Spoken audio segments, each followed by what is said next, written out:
Sejam todos bem-vindos a mais um episódio do Dental Unit Podcast. Eu sou a doutora Tatiana Deliberador, falando diretamente do estúdio Podcast Curitiba, sempre junto com meu amigo e parceiro, Dr. Christian Jarry, falando diretamente da Suíça. E aí, Cris, como é que você tá? Tudo bem por aí? Olá, Tati, aqui tudo certo, derretendo nesse verão suíço. Mas hoje eu estou empolgadão, porque nós vamos ter um episódio um pouco diferente. Nós temos uma convidada que nós vamos entrevistar, mas também ela vai nos entrevistar. Olha só, já joga um espelho para ela, porque ela pensa bem fora da caixinha aí. Hoje nós temos o prazer de ter aqui conosco a Fernanda Faotti, que eu preciso ler, porque a bagagem na mochila dela é bem grande. Ela é professora da Faculdade de Odontologia da Universidade Federal de Pelotas e docente permanente do programa de pós-graduação em odontologia. Também ela é mestre e doutora em clínica odontológica, prótese dental pela FOP na Unicamp, também pós-doutorado em implantodontia pela Universidade Católica de Leuven, na Bélgica, bolsista produtividade em pesquisa do CNPq e também atua principalmente nas áreas de prótese dentária, implantodontia, odontologia digital e pesquisa clínica com foco em reabilitação oral e pacientes edêntulos. Ela é candidata à vice-presidência da SBPQO, nossa querida Sociedade Brasileira de Pesquisa em Pesquisa Odontológica. Fernanda, seja muito bem-vinda. Obrigado, Christian. Obrigado, Tatiana.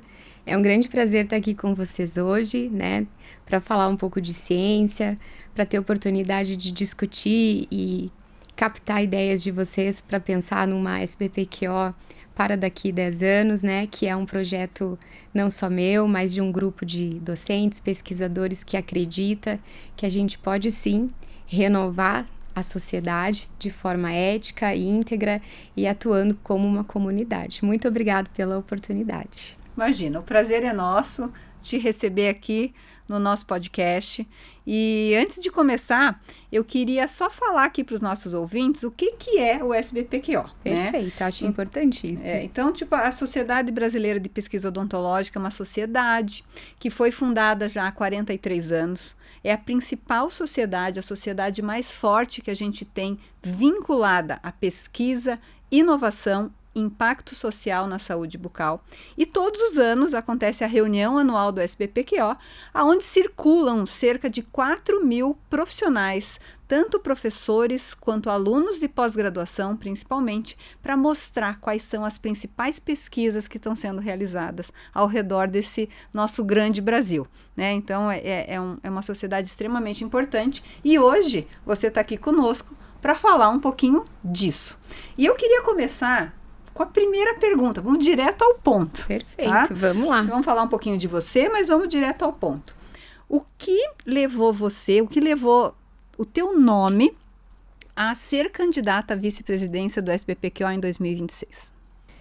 Bom, Tatiana, né, Christian, essa é um desejo que eu venho alimentando há praticamente 2 anos, tá? Que eu venho amadurecendo. Eu acredito que o que me motivou, né, a colocar o meu nome à disposição e conversar com vários colegas, professores, doutores e alunos, foi uma atividade muito, muito forte que eu tenho de envolvimento com a SBPQO, em conjunto com um momento importante da minha vida, que foi fazer o concurso para professora titular. Porque quando a gente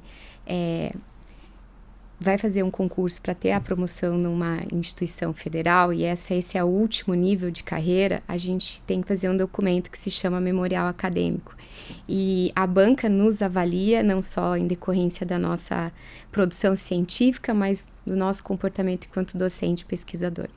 E eu tive que fazer muitas reflexões. E quando eu comecei a compreender qual é o papel que eu tinha desenvolvido ao longo dos anos, não só como educadora, como pesquisadora, e eu observei que a SBPQO estava presente em todos os momentos, desde que eu ingressei como mestranda na FOP Unicamp, e eu consegui compreender que eu estive em vários momentos distintos como estudante, como pós-graduanda, como professora, como pesquisadora, como avaliadora de diversos prêmios, na gestão administrativa, na gestão do conselho per si, eu percebi que eu já tinha transitado por tudo dentro da sociedade, tinha trazido isso para a minha instituição, para os meus alunos, e que isso não é descolado do que eu pratico em termos de pesquisa.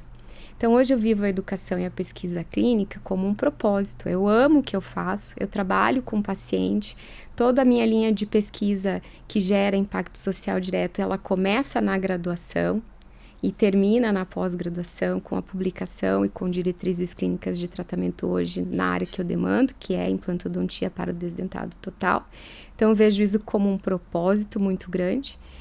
Quando eu vejo o meu comportamento dentro com a relação que eu tenho com a sociedade, eu sinto um sentimento de pertencimento muito grande, né? E o que eu sinto que eu preciso fomentar e que eu tenho inúmeros parceiros para isso é uma proatividade mais intensa dentro da sociedade, para que a gente consiga tornar essa sociedade como um verdadeiro ecossistema, não só traduzido em um evento, mas sim numa comunidade que se ajuda em inúmeros sentidos, né?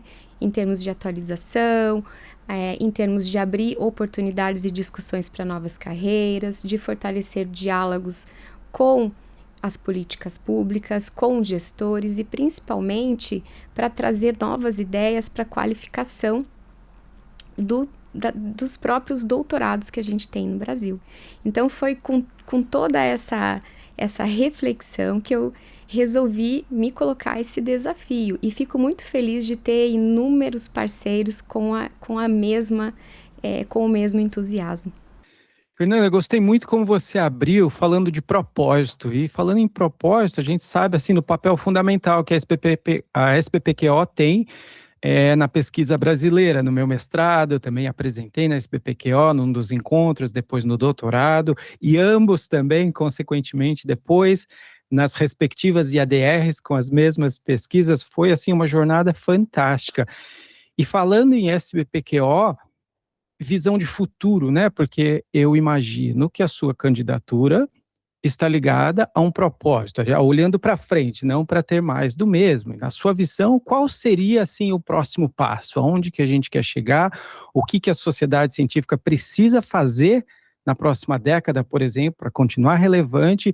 E eu achei muito interessante como você contextualizou na nossa conversa preliminar e já vem aqui algumas coisas fundamentais entrando na nossa odontologia, como as tecnologias digitais, e que a gente fala assim de pesquisa científica com tantos anos de follow-up, mas como continuar relevante, porque, por exemplo, e eu não quero embolar a pergunta, não, a gente vai continuar no propósito da SBPQO de hoje e de amanhã, mas como que a pesquisa científica mudou tanto ao ponto de que se você espera 10 anos de um follow-up digital, já é algo jurássico, né? Exatamente. Então, principalmente no contexto do edentulismo total, que está mudando muito, os diferentes scan bodies para ter mais precisão.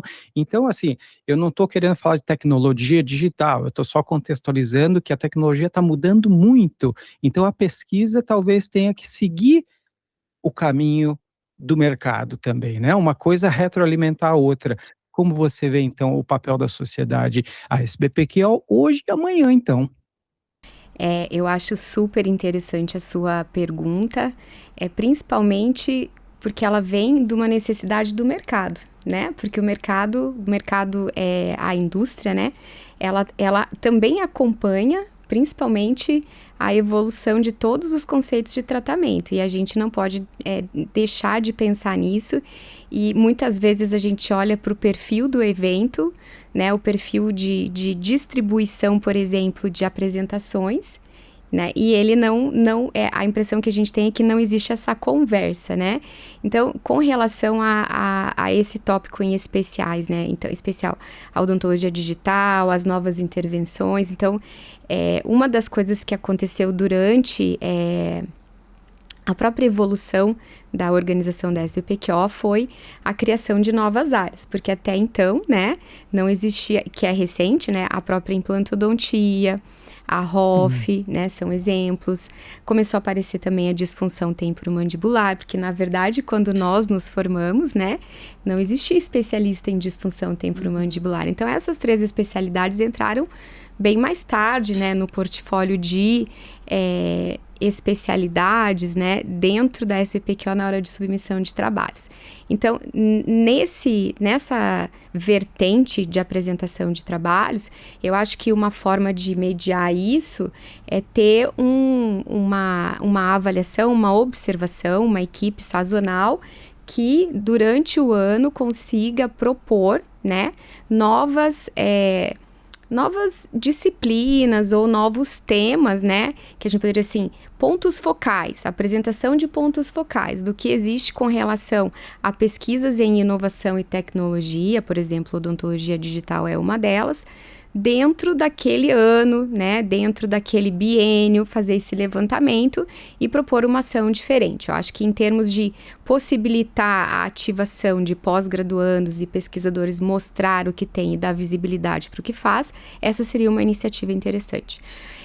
Do ponto de vista de atualização, qualificação, discussão de como olhar para daqui 10 anos em função de todo esse conteúdo novo que está mudando o tempo todo, e tem uma coisa mais importante que a gente quase não fala e também não vai conseguir qualificar de forma tão fácil, que é a odontologia individualizada.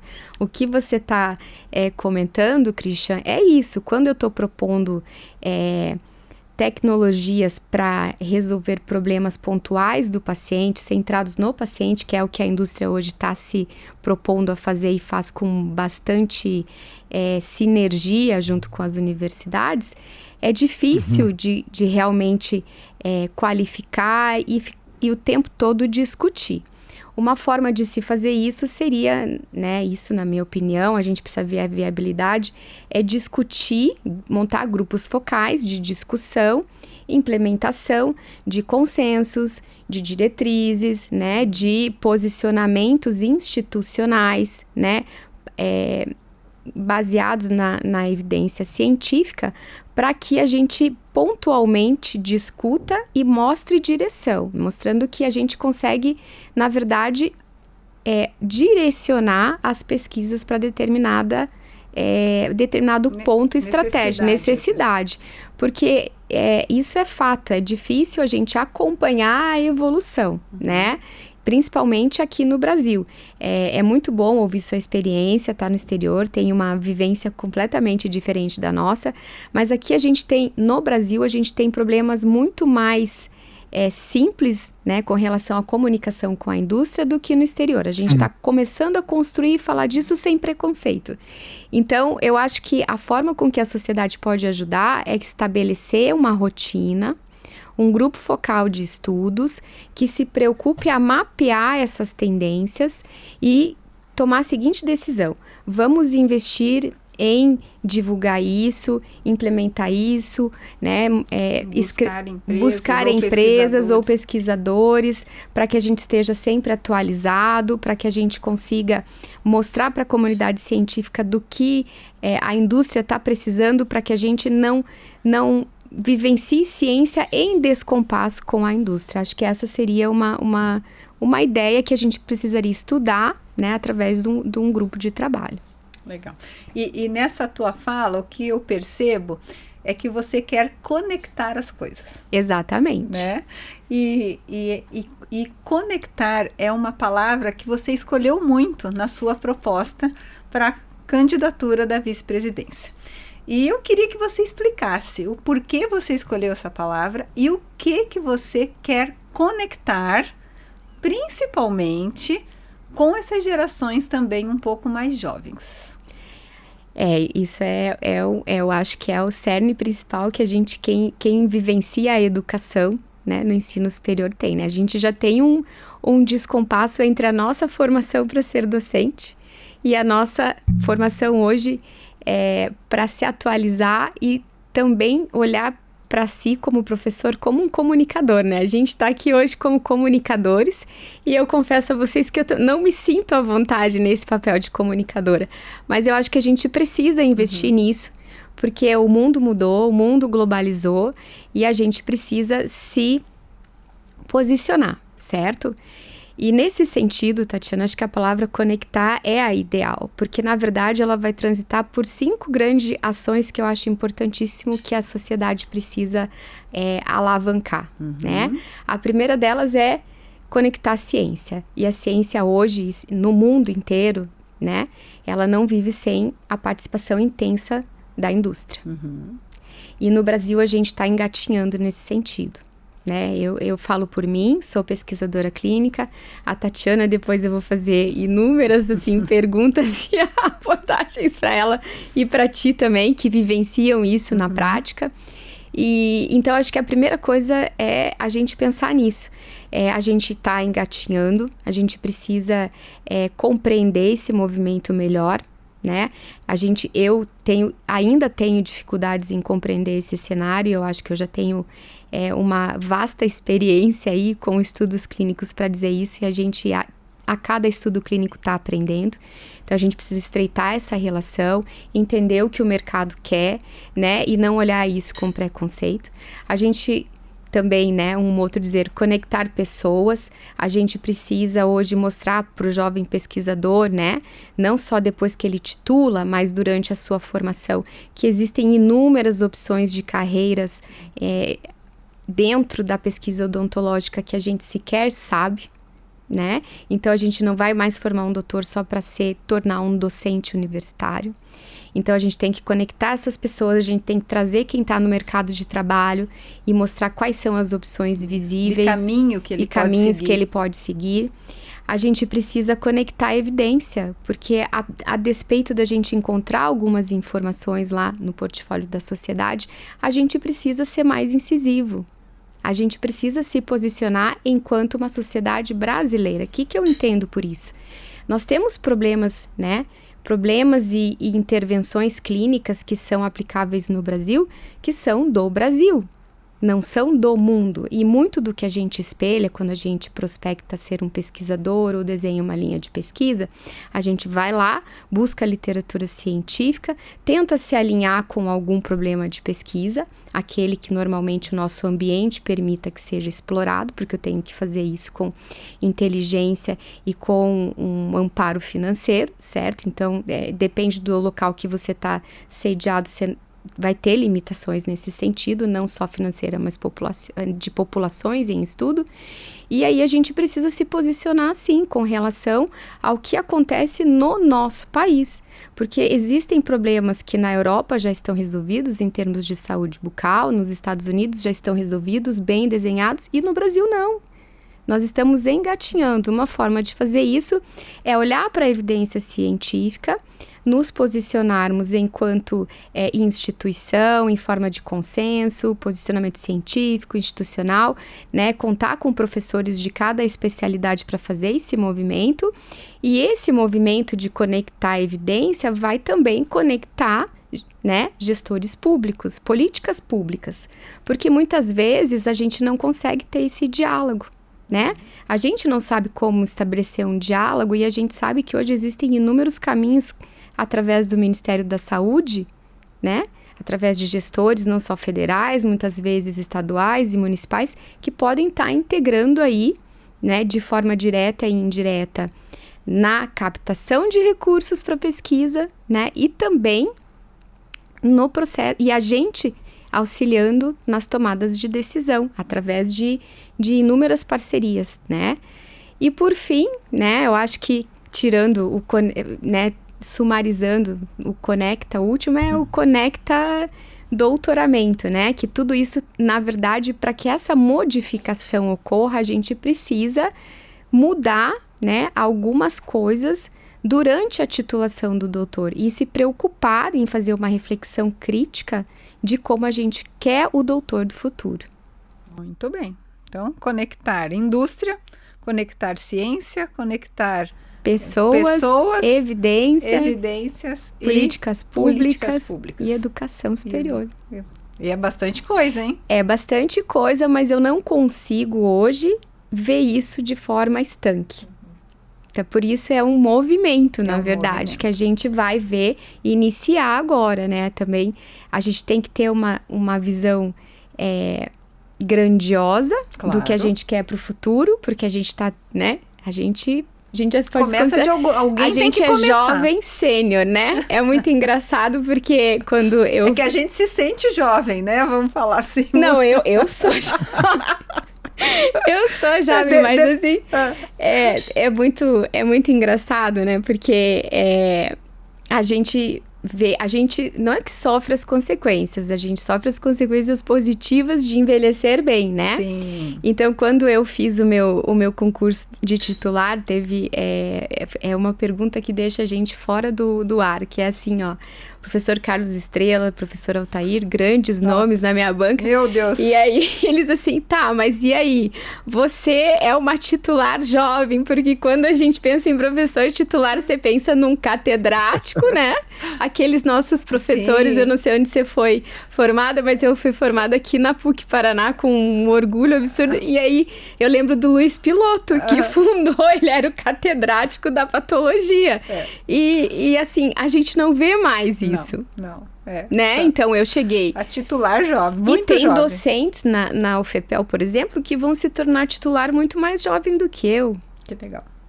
Então, assim, a gente pensando nesse sentido, né? Você para fazer essa avaliação e vê que a gente hoje vai semear, vai jogar uma sementinha, mas que a gente tem que também inspirar essas pessoas a continuarem, porque isso é uma evolução contínua. O próprio Christian comentou, né? Muda, e a gente vai ter que se adaptar a essas mudanças, colocar isso na cabeça do jovem pesquisador. Vai mudar o tempo todo, e os jovens têm que solução. dar continuidade a essa sementinha que foi plantada hoje para construir o que realmente vocês estão propondo, né? Exatamente. Fer, e fala um pouquinho, já que a gente está falando de como conectar esses jovens.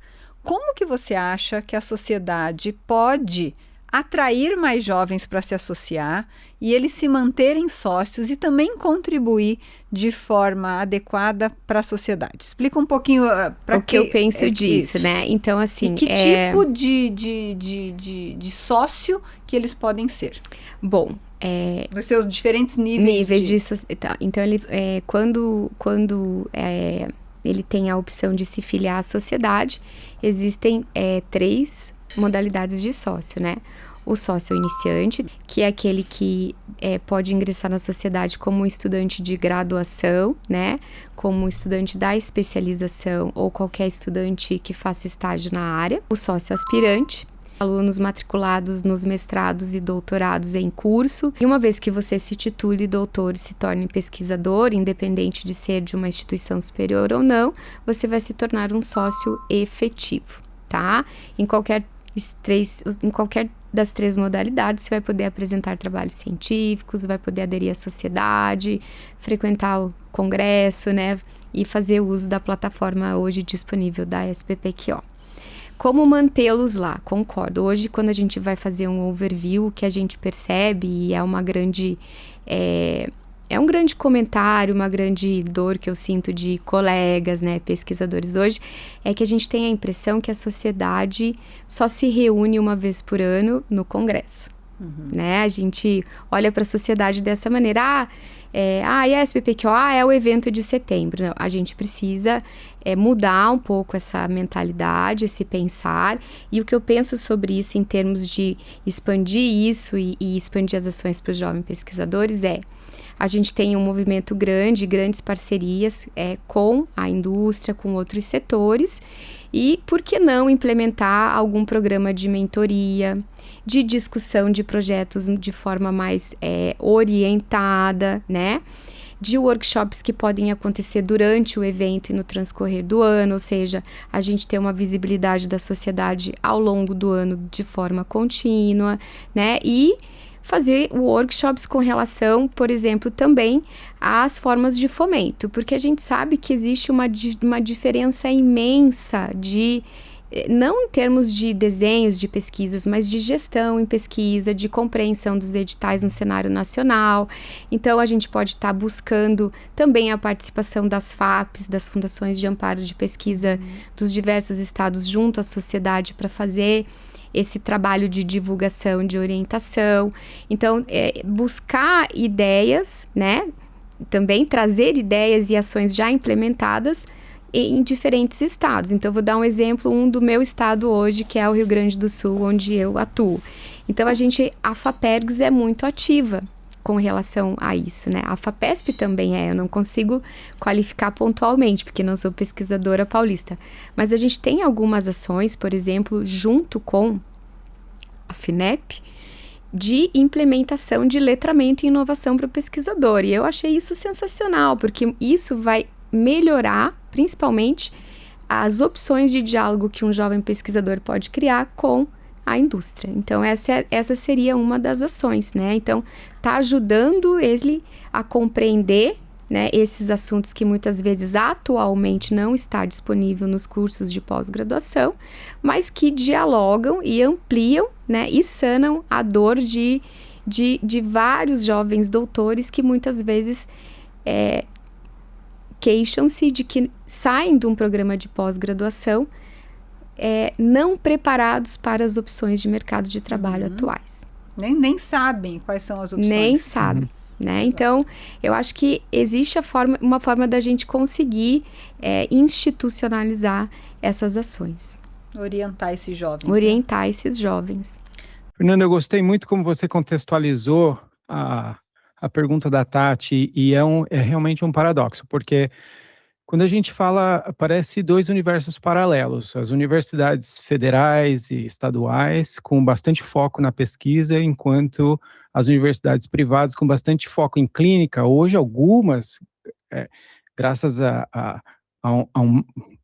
a forma de pensar de alguns gestores, como, por exemplo, a São Leopoldo, investindo também muito em pesquisa, mas não necessariamente assim, é mais foco para transformar o clínico, ir para a rua e abrir seu consultório, são realmente dois universos.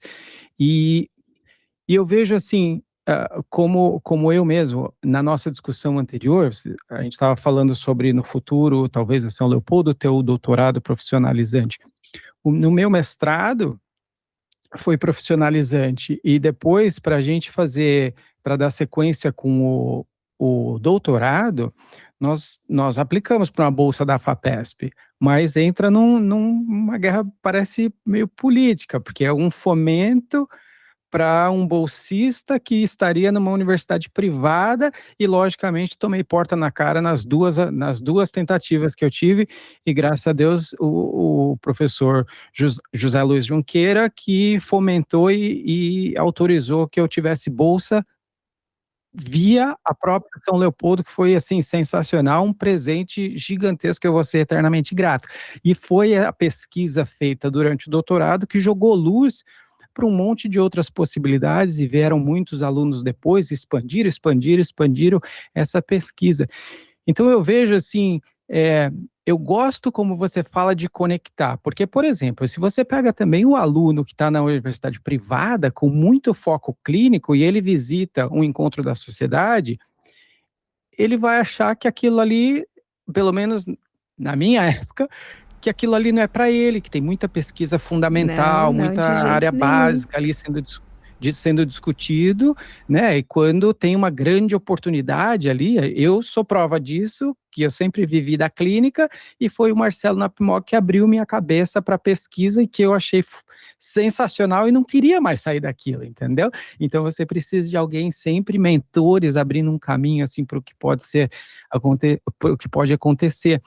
E o paradoxo que eu fico pensando é exatamente onde você tocou nas fomentações, e como que o aluno que está ali sempre seduzido a abrir o seu consultório, ele fala, poxa, mas eu vou morrer de fome fazendo pesquisa. Quantas vezes eu não ouvi isso? Que eu vou morrer de fome fazendo pesquisa, mas é isso que a gente quer mudar. Essa visão que a gente tem que combater, né? Esse preconceito, a gente precisa, hoje não tem mais espaço para a gente pensar dessa maneira, porque, na verdade, a gente tem um grande problema instituído que pesquisa não pode estar vinculada a financiamento ou ganho financeiro. Isso está errado, como se a gente não pudesse profissionalizar a pesquisa. Eu acho que uma das missões que a gente tem é realmente compreender e combater, e a gente precisa conversar sobre isso. E nada melhor do que uma conversa com pesquisadores clínicos que vivenciam a área para abrir a mente, né? Exato. Tem que ter mente aberta. Tem que ter mente aberta. Porque você assim, está trabalhando. As pessoas podem viver da pesquisa, sim. E eu acho que é por isso que o Conecta Ciência, ele é extremamente importante. A gente precisa das empresas dentro do nosso ambiente. É ali que a gente precisa começar a conversar. Por quê? O que acontece? Eu falo porque eu vivenciei muito tempo esse preconceito e hoje eu estou mudando a minha relação com as empresas. Então, o que acontece? A gente é formado num tempo que a gente buscava financiamento apenas indo para as fundações ou para as agências do governo federal. Hoje a gente tem inúmeros doutores, inúmeras instituições de excelência, todo mundo está competindo pelos mesmos financiamentos, pelas mesmas oportunidades. E a gente não consegue mais se separar da indústria se a gente quiser fazer pesquisa de ponta, especialmente o clínico. Então, se eu tenho lá uma feira dentro do próprio evento ou uma relação com a empresa que seja contínua, eu vou estar mapeando problemas e eu posso divulgar e comunicar por que eu preciso de ajuda para resolver esses problemas. Essa é uma iniciativa que pode ser muito interessante para a empresa. Isso não quer dizer que eu tenha que fazer pesquisa gratuita. Pesquisa tem custo, a gente precisa falar disso, a gente não falava isso com seriedade. Você acabou de falar, tem o custo operacional, que é a logística de pesquisa, e eu aprendi isso de forma muito dura quando eu tive fazendo o meu estágio de pós-doutorado em Leuven, em que a gente tem lá um treinamento sobre como gerir pesquisa, como está implementando desde as compras até o desenho e cronogramas de evolução dentro do próprio sistema da universidade, que é altamente controlado e regulamentado, até a parte de pagamento, não só de bolsas, mas de horas de trabalho vinculado à pesquisa. E a gente tem um pouco de preconceito de falar disso dentro do ensino público em especial, né? Você teve sua formação de pós-graduação numa instituição privada. E mesmo assim, ela vem hoje desenvolvendo, e não faz muito tempo, uma forma de se comunicar de forma eficiente, e é eficiente não só em termos de ciência, mas também de forma financeira, né, que é uma das primeiras instituições que eu tenho conversado bastante com a Juliana e com o Marcelo. Eles foram uma das primeiras instituições dentro do ensino privado a estabelecer diretrizes de relacionamento. Eles têm um hub dentro da São Leopoldo para negociar com as empresas e produzir ciência qualificada e financiada dentro da escola. Lógico que a burocracia no ensino público, né, nas instituições federais sociais, ela bloqueia um pouco isso, né? Então, uma forma que a gente imagina que seja interessante de começar a falar sobre isso com ética, com transparência, é criar um movimento dentro da sociedade, né, que a gente intitulou Carta SBPQO para a Prática de Inovação Responsável, que é o fato de começar a dirigir essas discussões, né, a esses dois públicos, às empresas e ao pesquisador, e formular um documento que consiga mostrar que a gente consegue ter essa relação de forma independente com a empresa, de forma transparente e principalmente criando, né, algumas condições ou algum guia até mesmo para evitar ou resolver problemas relativos à geração de conflito de interesse. Porque o que acontece, né? Eu discuto muito, né? Eu discuto no sentido positivo, né? Uma pessoa que não tem nenhum problema em dizer que tem conflito de interesse é o professor Jamil Avad Shibli, né? Então, a gente conversou semana passada, ele teve, né, no nosso programa de pós-graduação também durante essa semana, e ele fala abertamente, eu queria que todos nós pesquisadores tivéssemos conflito de interesse. Porque isso é bom para mim, financeiramente é bom para mim, do ponto de vista científico, eu estou validando um produto, uma hipótese que eu acredito, então eu tenho que ter muito orgulho disso, né? E eu não posso olhar com isso com preconceito, né? E eu acho muito interessante o que ele fala assim, eu queria que todo mundo tivesse conflito de interesse. Tá Porque certo. conflito de interesse para um pesquisador é uma métrica de sucesso, né? E ninguém fala disso, né? Hoje eu tô falando aqui abertamente porque a gente se sente mais maduro, né? Mas no início das nossas carreiras, talvez a gente não estivesse falando com tanta Exato. tranquilidade, né? E aí a gente vê inúmeros cases de sucesso hoje, né? Então eu vejo ele, um deles, que é o mais próximo, vejo a Tatiana com um ativo de tempo de um pouco diferenciado, vejo você, Christian, num outro ambiente que é muito mais evoluído em termos de ciência.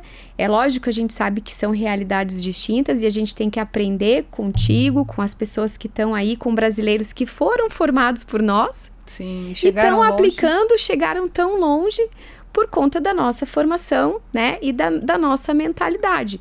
Então, por que não criar um documento, orientar, estimular, isso também vai servir de um grande aprendizado, eu diria que para mim, que também tenho dificuldades em manter essa relação, em dialogar, em saber quantificar financeiramente.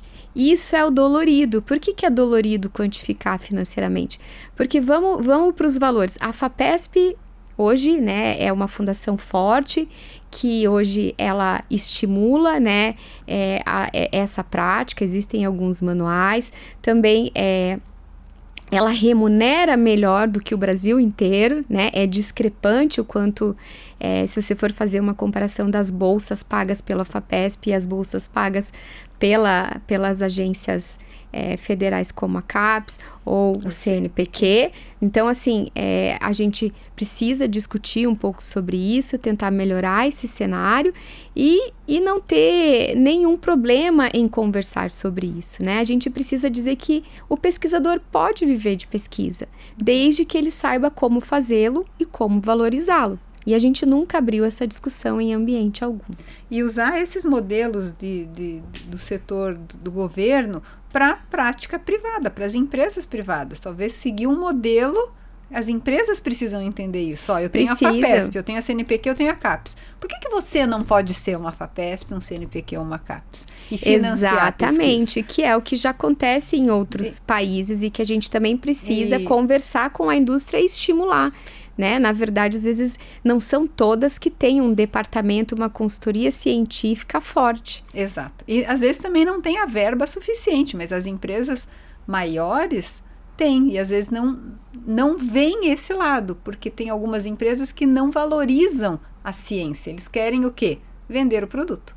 Mas eles não sabem que a ciência está ligada com a venda do produto. Exatamente. Né? Se o dentista for prescrever, o dentista tem que ter a comprovação científica que aquilo funciona para garantir que o paciente seja beneficiado. Porque no final de tudo, a gente está fazendo isso tudo para o paciente. Para o paciente. Exatamente, para o paciente. E é por isso que hoje a gente percebe um movimento muito grande em termos de ciência, da importância que tem da gente estar trabalhando com métricas voltadas e centradas na qualidade de vida do paciente, na satisfação do paciente, que não adianta a gente ter inovação se a gente não qualifica o que é que o paciente espera e como ele está compreendendo esse processo. Né? Então tem toda essa evolução e aí nisso tudo, olha a conexão, não tem como andar separado, não tem, porque não adianta eu estar lá na universidade criando conhecimento e não tá publicizando isso em inúmeros, né, publicizando isso entre inúmeros atores, que é o clínico, o gestor público, né? Aquele que levanta as evidências, aquela pessoa que é comunicadora, porque a empresa, quer queira, quer não, né? Ela também vai vender se ela tiver uma comunicação científica forte. Exato, sim. Né? A então, base, é a base prova tudo. Que tudo está ok, que tudo funciona, que tudo está garantido, né? Exatamente. Eu acho que não tem como dissociar. É vital para o DNA de uma empresa que os produtos, até para ser lançado, por exemplo, os produtos da Straume, eu participo do processo quase todo dele. Então a gente tem ali prototipagem, a gente tem elementos finitos, a gente tem testes de fadiga, a gente tem então depois os estudos pré-clínicos e depois, em posse de tudo isso, que vamos submeter isso aos órgãos regulatórios para autorizar usar em humanos para os estudos clínicos. Cada uma dessas etapas, independentemente, são pequenos projetos de pesquisas individuais, você está entendendo? E uma coisa importante, e que individuais levam tempo e que, por exemplo, hoje a gente, quando chega na etapa final, você acabou de dizer, regulatórios. A gente não tem hoje informações, a gente não prepara hoje os nossos pós-graduandos para estar atuando nessas esferas, né? Porque é um ciclo. E aí esse ciclo chega aí, tem um gap entre a nossa formação, entre o que a gente oferta e o que o mercado precisa. Exato, e essa colaboração, já esticando a colaboração, porque, por exemplo, até o âmbito até onde chega o pré-clínico, ali a Tati viu aqui, nós temos aqui, por exemplo, eu uso o meu próprio exemplo, na Straumann, a gente tem inúmeros engenheiros altamente capacitados, a gente tem inúmeras pessoas com formação científica no departamento de pesquisa clínica e no departamento de pesquisa pré-clínica, que estão praticamente toda semana em centros de estudos animais, desempenhando um papel sensacional para conseguir trazer o melhor produto que seja o mais previsível para ser usado com segurança nas pessoas. Quando muda para outra esfera clínica, aí a gente já não tem uma Straumann University, aí a gente tem os parceiros que a gente tem que contar, então, para essa colaboração. E eu vejo com muito, muito bons olhos, porque um grande dilema que a gente vê é o elemento do bias, como que fala isso em português? Do viés. Do viés. Porque mesmo com todo o poder científico por trás dos testes, continua sendo testes feitos por nós, certo? Então não tem uma independência nos resultados. Pode sempre se clamar de que, olha, os seus resultados podem não ser tão... A gente não pode ter que enxergar com talvez não tanta fé, porque afinal são resultados internos, vocês que conduziram. Então, cada vez mais a parceria das empresas com universidades vai tirando esses vieses e dando mais transparência nos resultados. Tem que ter, eu acho, a empresa e tem que ter parceiros, porque todos os pesquisadores trabalham com muita ética, né? Eu acho que isso é um ponto que a gente tem que frisar e formar, né, os pós-graduandos, sempre pensar na ética. Se der um resultado, por exemplo, produto seja lá da Straumann, da Neodent ou da Bluen, por exemplo, pela Bluen, eu faço muita pesquisa, mas eu tenho artigos que o produto não foi o que eu esperava. A minha hipótese foi para outro lugar. Mas eu vou publicar o artigo Exatamente, igual. Por quê? Porque é ética. Você tem que demonstrar. A gente sempre conversa sobre isso. Porque não é crime, nem desonra você encontrar resultado negativo, né? Ou diferente do que você espera. Ou diferente. Resultado. Mas é que a gente tem um pouco disso, porque meu resultado deu negativo, né? Os alunos de pós-graduação, né, no início da carreira, sempre querem positivo. Eles se sensibilizam e eu não vou conseguir publicar esse estudo, ele não trouxe a informação. Não, ele trouxe a informação que era necessária, importantíssima, a correta, né? Então, eu sempre brinco, eu tenho uma experiência muito ruim, boa, com relação a estudo negativo, né? Resultado negativo. Quando eu fui fazer meu pós-doc, foi quando o professor Mark Kirinen, ele estava iniciando a linha de pesquisa com PRF, com LPRF, lá em Leuven. E eu fiz parte desse grande projeto, bem na sua concepção. E aí, era muito engraçado, porque a gente fez um estudo animal grande, né? Não era grande para mim, né? Talvez para vocês, eu sei que é periodontista, o Christian também tem outra formação, com o Marcelo lá, e trabalha em grandes estudos, mas a gente tentou validar em coelhos. E aí, nós não encontramos o resultado que nós gostaríamos, que a gente queria, né, ele queria muito compreender se havia um resultado positivo na formação óssea. E a gente descobriu que não adianta, não preenchia defeito. A gente criou inúmeros desenhos de defeito e eu ficava lá dia e noite fazendo micro CT, avaliando, fazendo reconstrução, medindo. E não era, mas como não, professor?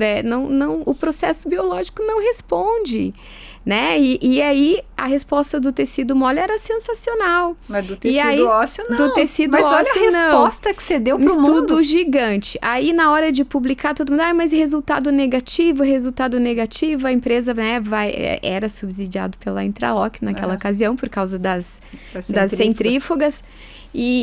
E aí, quando a gente publicou no Scientific Reports, né, que teve uma revisão extremamente intensa, dolorosa, mas ele foi muito bem aceito, hoje ele é um dos meus artigos mais citados, porque foi essa resposta negativa que gera inúmeras outras perguntas com relação à falha ou sucesso. E não é uma resposta negativa, é uma resposta importante, porque eu que sou clínica, vou falar assim, bom, a pesquisa da Fernanda mostrou que se eu colocar LPRF dentro de um defeito por si só, não vai neoformar osso. Então, por que eu vou Porque colocar? Vou insistir nisso, né? Então, a pesquisa com a resposta, às vezes não é a resposta que você quer, mas é a resposta importante que todo mundo precisa saber. E que, no fundo, está lá o clínico e o paciente. Eu falo sempre isso para os meus alunos assim, se a pesquisa científica está te falando que não funciona, ok, não funciona, então não coloque no seu paciente, porque senão você vai estar enganando o seu paciente. Então, na verdade, está tudo conectado. Fernanda, mas parabéns pela proposta da criação da carta. Eu vejo com muito bons olhos. Ai, obrigado. É muito bom ouvir de ti. Depois vou conversar com ver se não temos algum documento internacional que possa nos guiar nesse sentido. Você sabe me dizer aí, você que tem uma vivência bem intensa com a Straumann, com essa perspectiva de implementar desde os estudos in vitro até pesquisa clínica?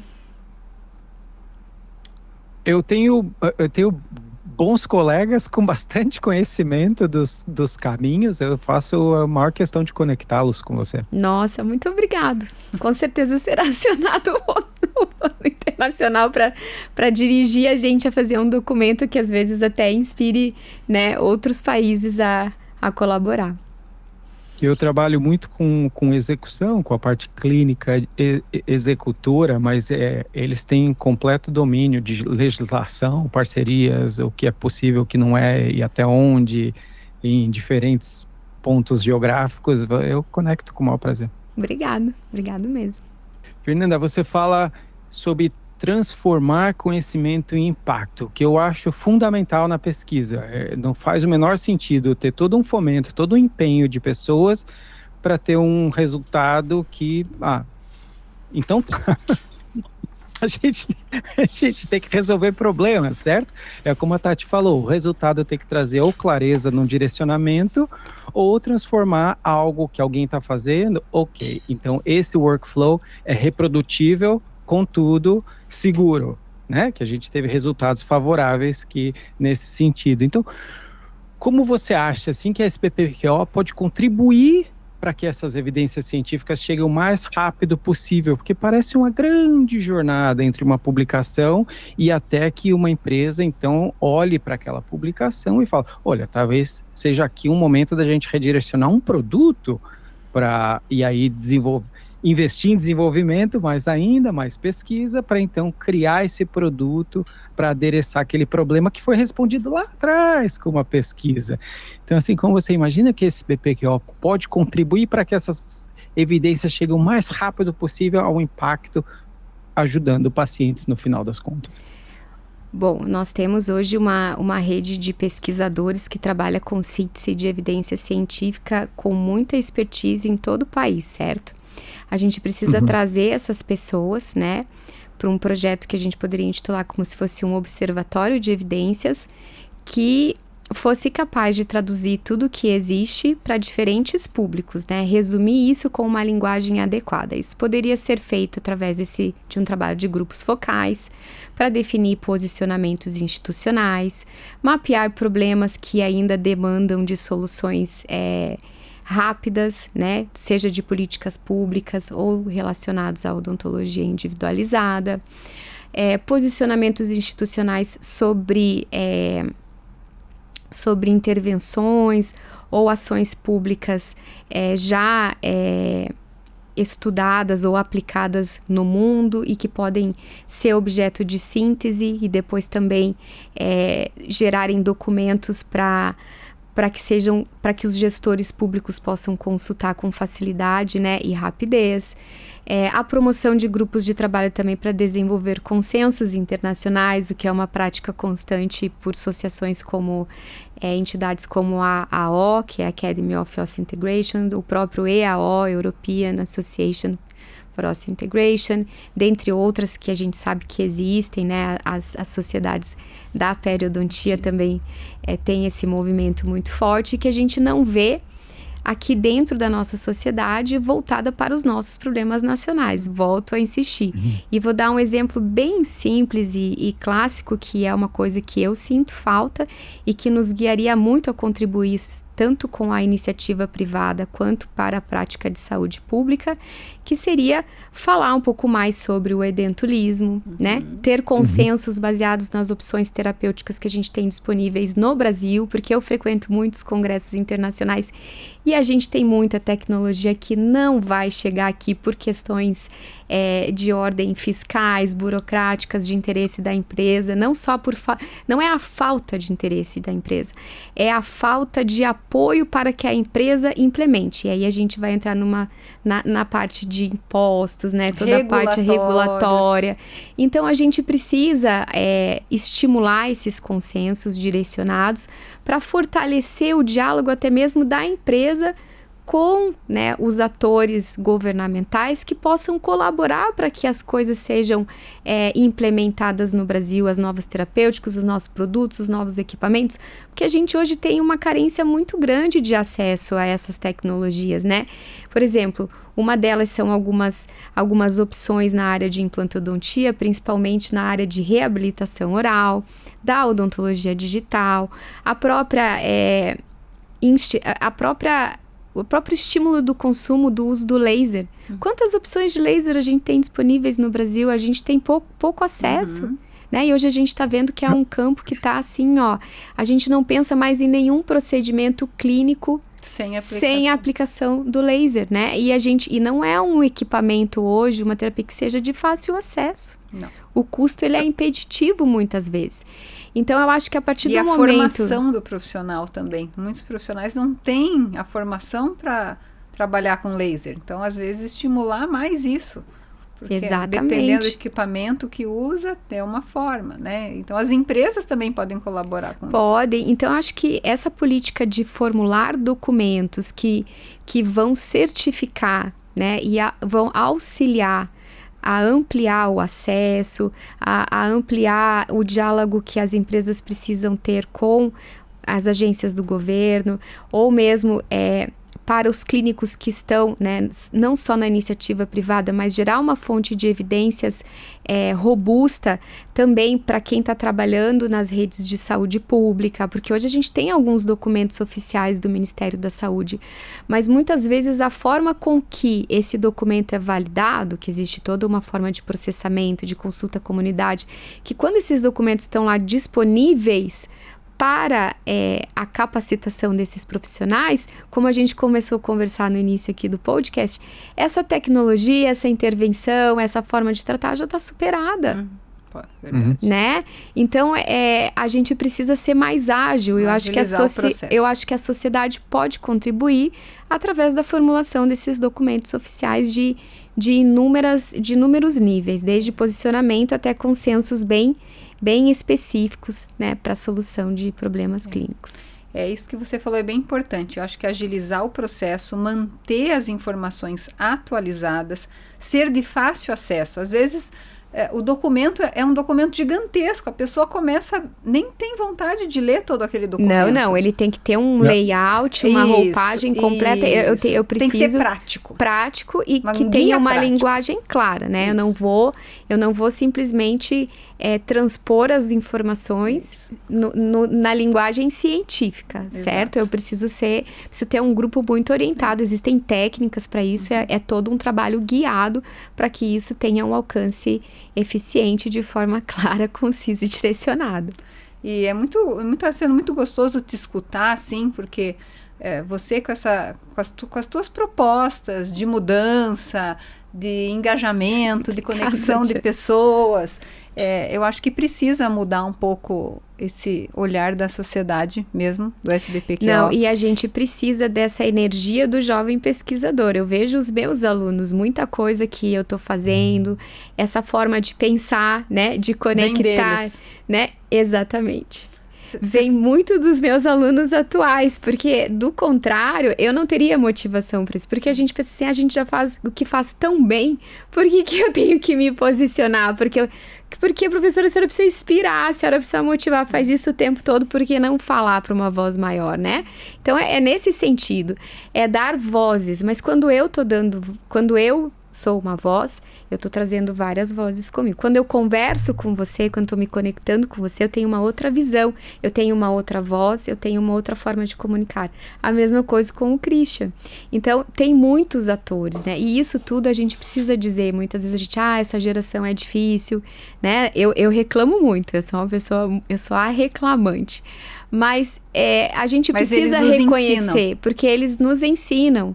Né? A gente sempre falo isso. A gente tem a experiência, mas a gente não tem a gente tem que ouvir a prospecção de futuro deles, porque a gente tem que trabalhar em prol de quem vai ocupar, né? A gente tem que ter a mente aberta para novas ideias sempre, independente de onde essas ideias, da onde venham as ideias. A gente não pode, eu sempre falo assim, a gente não pode, eu sou uma professora hoje que estou num nível. Mas eu vou escutar o meu aluno lá da graduação, porque às vezes a ideia dele é sensacional. E por que não absorver aquela ideia? Sabe? Então a gente tem que estar sempre com a mente aberta. Isso é inovação. Exatamente. As gerações trabalhando em conjunto, porque eu penso de um jeito, a geração mais nova pensa de outro, mas vamos conectar as gerações. Perfeito, olha. Né?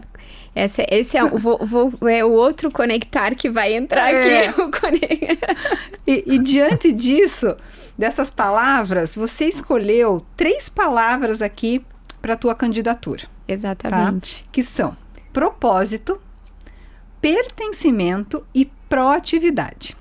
Das 3, talvez a mais diferente seja proatividade. E eu queria que você falasse um pouquinho o que significa essa proatividade, essa prática para um SBPQO proativo. Olha, esse é o maior desafio de todos, né? Porque quando eu pensei em como eu teria que divulgar o que eu penso sobre a minha posição, né, nessa campanha, eu pensei assim, gente, eu tenho que criar algo que seja alinhado e fácil de compreender, né? Eu pensei nos 3 P's, né? Eu tenho que ter 3 pilares. Legal. E aí essas palavras surgiram espontaneamente, assim, numa madrugada, pensando que eu tinha uma reunião com o Alan, que é uma pessoa que tem me ajudado bastante com os podcasts, né? E que é um comunicador de mídias sociais lá de Pelotas. E aí eu falei, não, eu preciso ser capaz de sintetizar. Eu sou pesquisadora, eu sou pesquisadora, professora. Não tinha pensado nisso, só falta o P. Pesquisadora, professora, e que só faz prática clínica, olha, né? Ó. Que se eu te perguntar assim, pesquisa, a gente, quando tem primeiro contato com pesquisa, eu não fiz o meu mestrado e meu doutorado com pesquisa clínica, mas o meu sonho era assim, não, eu quero ser pesquisadora de clínica. E quando eu cheguei lá na Universidade Federal de Pelotas, foi o que eu tentei fazer, e hoje eu sou muito orgulhosa do trabalho que a gente faz lá. Nada fácil, né? Não é nada fácil. Mas a proatividade é uma palavra que eu acho que não define só a campanha, mas me define. Mas para a SBPQO como instituição, como uma sociedade, proatividade quer dizer movimento. Porque hoje acho que o grande legado que uma sociedade tem que deixar é que ela não pode ser uma entidade estanque e que discute problemas e que apresenta soluções ou capacitação uma vez por ano. A gente tem que criar um ecossistema capaz de comunicar, né, pessoas, indústria, evidência, através da atuação muito presente dos pesquisadores, né, dentro da sociedade.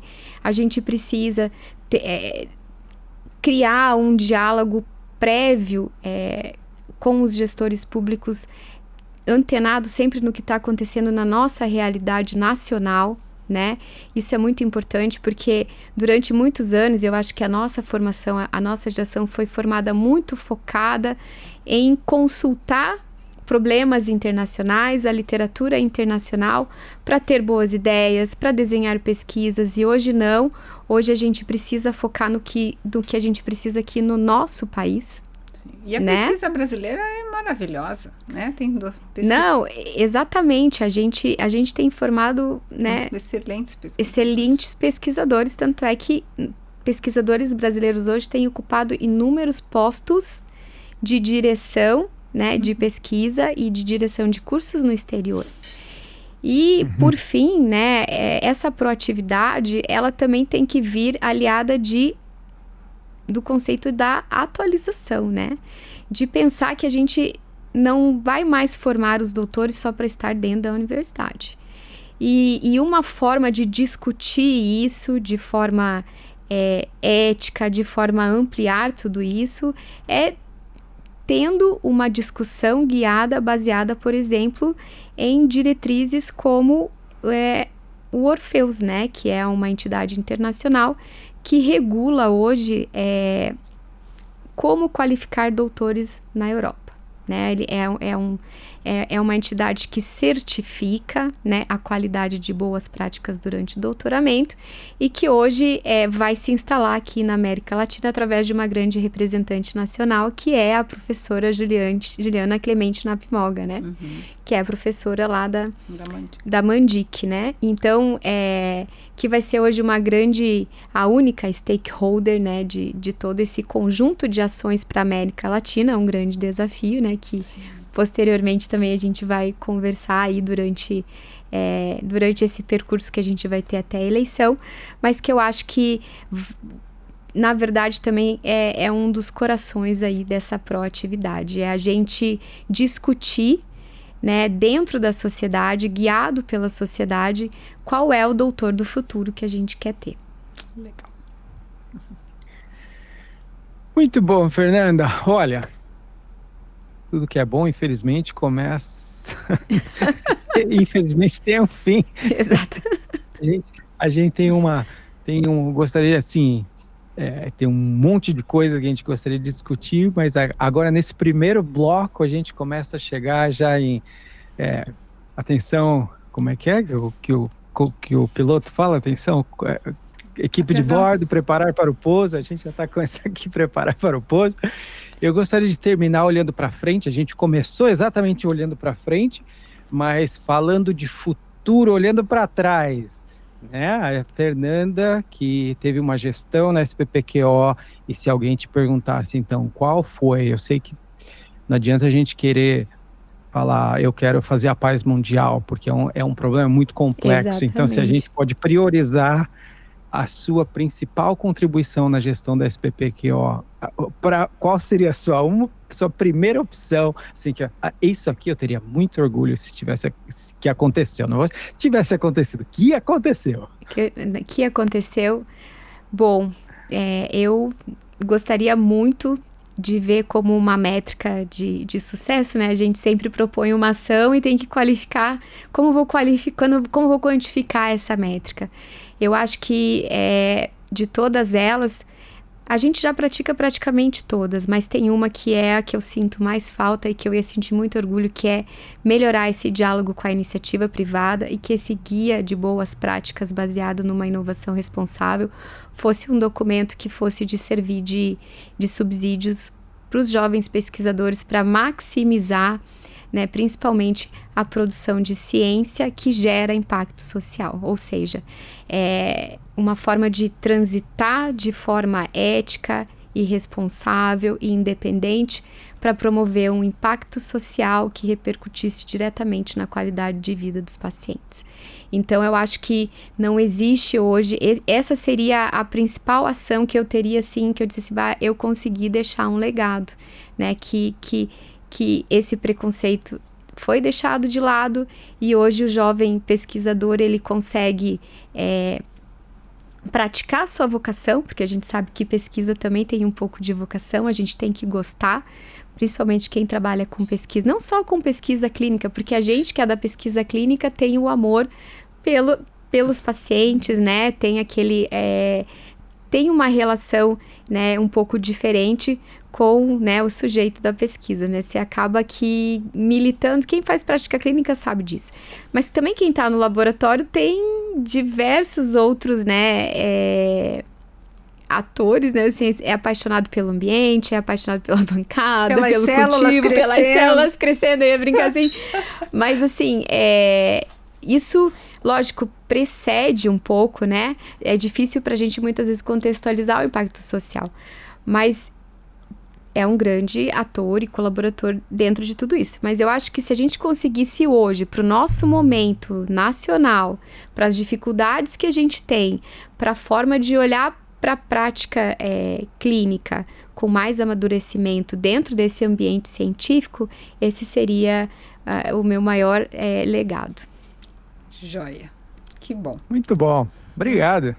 Obrigada, eu que agradeço a oportunidade, gente, estou muito feliz aqui discutindo com vocês esses aspectos, obrigado por dar espaço, né, porque quando a gente, eu acho que quando a gente se sente ouvido, né, a gente se sente amparado, né, então eu queria dizer que eu estou muito feliz de ter o apoio de vocês, né, eu sei que o Christian está no exterior, convido o Christian para se associar e ser um parceiro e disseminar também, né, o nosso produto nacional.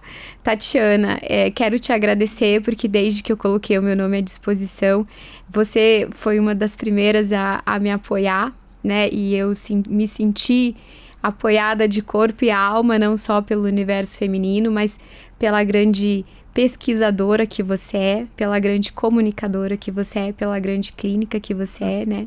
E por isso que quando eu entrei em contato para a gente conversar sobre as minhas propostas, a primeira coisa eu dizia, eu tenho que entrevistar alguém, né? E aí conheci o Christian pelos podcasts, que faça algo diferente, né, no ambiente científico, que seja atrativo, que seja representativo da capacidade de empregabilidade que o título de doutor pode te dar.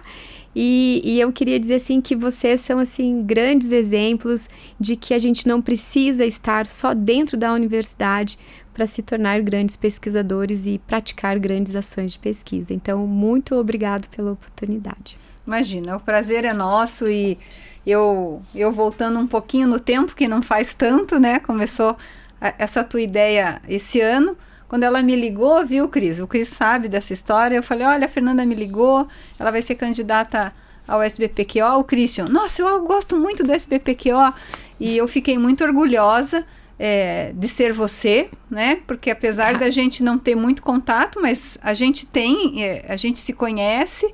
E eu sei o quanto você é uma pessoa ética, responsável, que batalhou muito para chegar onde está, e a sociedade precisa disso. Então, é uma alegria muito grande para a gente ter você aqui, porque tudo isso que a gente discutiu, quando a gente montou esse podcast, a ideia foi do Christian, é o quê? É levar a informação de qualidade mais longe. Então, as pessoas estão no carro, elas vão te ouvir. Entende? Às vezes escutar uma música, vão ouvir as tuas ideias. Então essa é a nossa missão. E quando a gente falou, né, você perguntou assim, Tatiana, eu queria te escutar, o que a gente pode fazer de diferente? Eu falei, a gente tem que se comunicar, a gente tem que se comunicar. E daí eu falei, quer participar do podcast? Você na hora topou. E daí veio a ideia. Mas a gente te entrevista e você entrevista a gente. Então agora, pessoal, a gente vai mudar aqui. Vamos começar o bloco 2, tá? Não podemos nos estender muito, Fernanda e Christian, tá? Porque o nosso tempo é curto. Mas a gente agora começa o bloco 2 e eu vou passar a palavra para Fernanda, que também me sinto muito honrada de ser entrevistada por você, tá? Porque ela quer perguntar coisas para mim e para o Christian do que a gente conversou até agora. Como que vocês dois que fizeram mestrado e doutorado, Christian numa instituição privada, eu numa instituição pública, e hoje trabalham, o Christian numa empresa, né? Exatamente. De renome internacional, que permeia a pesquisa, que dita consensos. E eu também, né? Em 2 empresas, e hoje trabalho num programa profissional, numa empresa privada, e sou speaker da Neodente, pesquisador da Blum. Então agora, passo a palavra para você, você assume este podcast. Bom, agora vamos inverter os papéis, né? Agora vamos ficar com medo, né, Cris? Mas é bom agora ficar aqui, ó. Pelo contrário.